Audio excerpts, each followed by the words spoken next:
Yo, what's happening? It's your boy Curtis Knight 123 Swimming Lessons, and I've got a semi-private. I got Ari and Marty with me today, and we are going to get straight to it.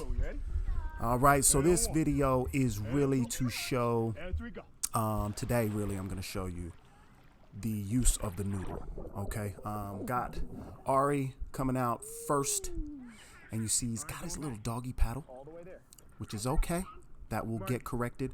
Had to build his confidence up before he even started swimming towards me. So he is doing really, really well. Of course, I've had both of these two for actually quite a while now.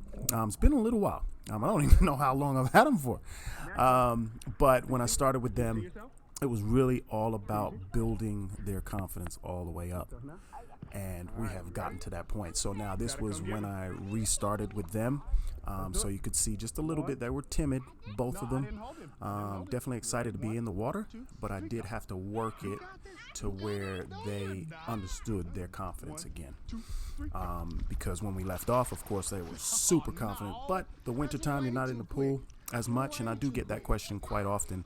Will my kid lose it? Will my child lose or not know how to swim after the winter? It's not that they forget how to swim.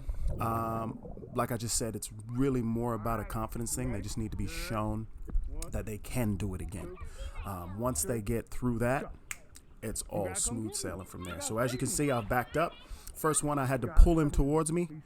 Now we're at the point where he's jumping out and coming to get me. Now, he is very excited and he gets going under the water. So he basically has this little doggy paddle. His kicks are amazing. They're kicking fast.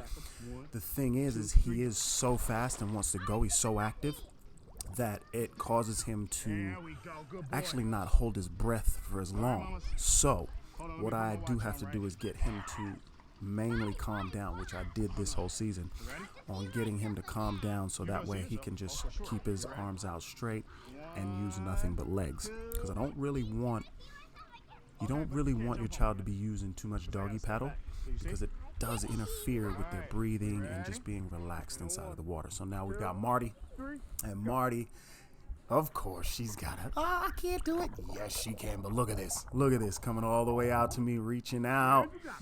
Easy. So she's keeping her hands out. Perfect. She only had one arm out. She was reaching out to get me. That is one thing that I always do. I just watch their face underwater. You can tell really and honestly how far they're going to go, how long they will hold their breath. And there is little subtle things where you may see them want to panic. So then you just lift them up, take a breath, and pop them back down. You can see as Marty jumps back off again, she's trying to reach out. I back up. And we keep her moving, get a little breath. Every time they say, I can't, oh yes, you best believe I correct it with an I can. There is no such word as I can't with Coach Curtis. Going back, just kicking, keeping those arms out straight. I am not worried about any arms or anything like that, because again, we are working on building their confidence back. Once you've started back with a child, look at those arms. See the little doggy paddle that he's got going on? It's because he's not panicking. He's not panicking. He is just a boy, for one, and we just want to move and jump and fly around all over the place. Sometimes that will cause them to want to move their arms a lot. And as you can see, his kicks are just fine. But when he keeps his arms out, it's much more relaxing. That way you can get them to keep that. Now we're on to our noodles. Now the noodle is always the great thing to help any child, no matter really what the age is. Babies, of course, you can't do this with babies, but toddlers all the way up to adults, to help them practice staying comfortable on top of the water and nice and relaxed. So what the noodle does is it's like a floaty, but it allows them to be able to put their head down and keep their legs and kicks on top of the water, all the while relaxing their upper body. So then that way it can just be all kicks. So you watch them both at the same time. Now, doing semi-privates, you don't want kids to go at the exact same time unless they are actually very comfortable and can get from one side to the other with noodles or just swimming in general, or they can basically turn off and go to the wall. That is when you will allow both kids to go at the same time in a semi-private. Now, semi-privates for me are only up to 2 children, and that is it. Other than that, it is private lessons. Now, look at this. This is where we get to go ham. They are splashing each other. I tell them you got to beat. One's got to beat the other. One gets a head start. Then on the other way, we come back the other way, and we still do the same thing. Now, I'm going to switch to the kickboards. Now, again, I don't use the kickboard unless they've really mastered the noodle. And with these two, they have mastered the noodle. And so I wanted to jump forward this season with using their kickboards. Definitely helps way more with relaxation on the upper body and keeping their eyes down. So then that way they can just relax and kick across the water, and they can still lift their head up and take a breath if they need to. Now with Ari, he is a motor. He's a motor. Look at those kicks going. He is flying. Eyes are down, nice and relaxed. He's made it all the way across with the kickboard. That's what you want. You do want them to do way less breathing and coming up, because you want them to be able to hold their breath as long as possible and be comfortable on top of the water. As you can see on this view, I'll keep letting her know, eyes down, keep those kickers going. As soon as they stop, the problem is they bring the board in too close, and then they don't move. So when they bring the board into their body, they're not moving. So it's always eyes down, kicking behind them, so that way they can make it all the way across the pool. So I'm coming back to Ari, and of course, Ari is my super active boy, and so hand placement all the way down the bottom. Otherwise, they won't be able to put their eyes down and look at the bottom of the pool. I want their eyes down, looking at the bottom of the pool, kicking, come up for a quick breath. See how he's pulling it in? We don't want to pull the board in towards the body. That will not help with if a child panics or something like that. They're not going to move. They're going to stay in the same spot. So you always want to keep those eyes down and kick. Quick breath, and then back down.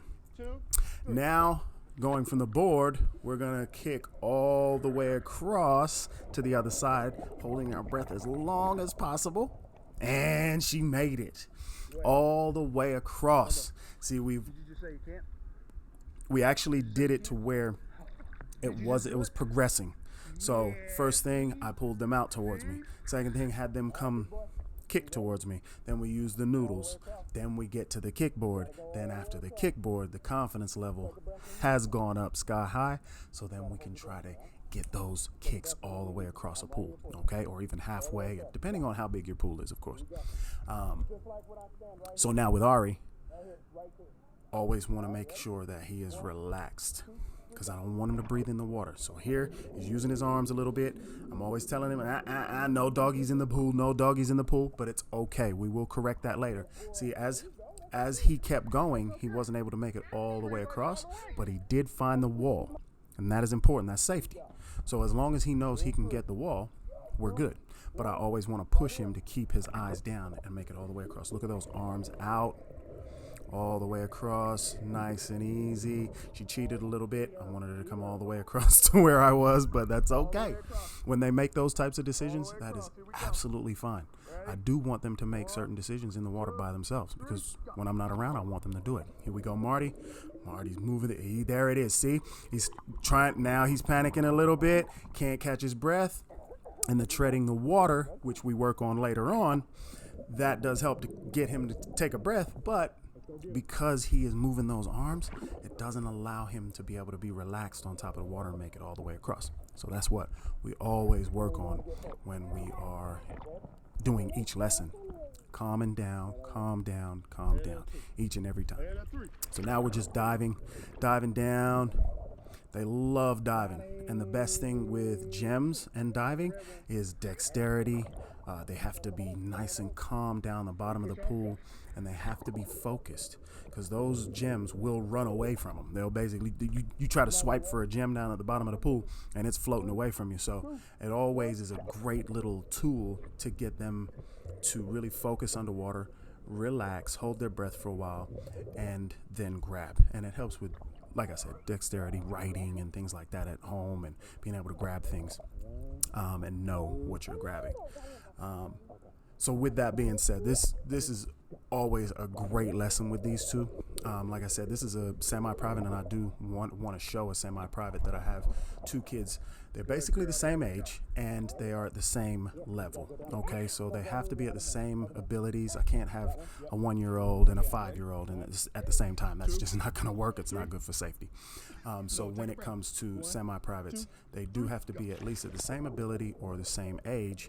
So then that way you're able to keep your eyes on both of them, and you're able to help them both at the same time, and they still get the good reps in. Okay, so it's your boy Curtis Knight, 123 Swimming Lessons, and I'll holla at y'all in the next one.